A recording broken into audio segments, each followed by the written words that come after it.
রাধে রাধে সবাইকে শুভ সন্ধ্যা। আমাদের যখন গরমের ছুটি পড়ে স্কুলে 1 মাসের, তখন মাস্টার মশাইরা স্টুডেন্টকে কিছু হোমওয়ার্ক দিয়ে দেন। তো তখন ভালো স্টুডেন্ট যারা তারা কি করে, যে ছুটির শুরুতে যেমন 10 দিনের মধ্যে হোমওয়ার্ক কমপ্লিট করে নেয় আর পুরো মাস ওরা এনজয় করে। আর কিছু স্টুডেন্ট আছে যারা কি ভাবে যে হ্যাঁ ছুটি অনেকদিন আছে, 1 মাস আছে, পরে করব করে ছুটি শেষ হয়ে যায় আর ওদের হোমওয়ার্ক কমপ্লিট হয় না। তখন স্কুলে গিয়ে মাস্টারমশাইকে দেখে ওদের লুকাতে হয় বইয়ে। তো আমাদের ঠিক তেমনি ভগবান মানব জন্ম দিয়েছেন, কিছু হোমওয়ার্ক দিয়ে দিয়েছেন, যেমন ভালো কর্ম করা, ভগবানের নাম জপ করা, নাম সংকীর্তন করা, ভজন কীর্তন এইসব করা। তো আমরাও যদি সময় থাকতে ভগবানের এই হোমওয়ার্কগুলি করতে থাকি, তাহলে মৃত্যুর সময় আসলে আমাদেরকে এত ভয় পেতে হবে না।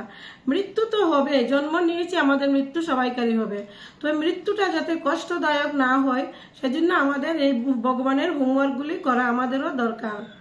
রাধে রাধে। কথাগুলি ভালো লাগলে শেয়ার করবেন প্লিজ।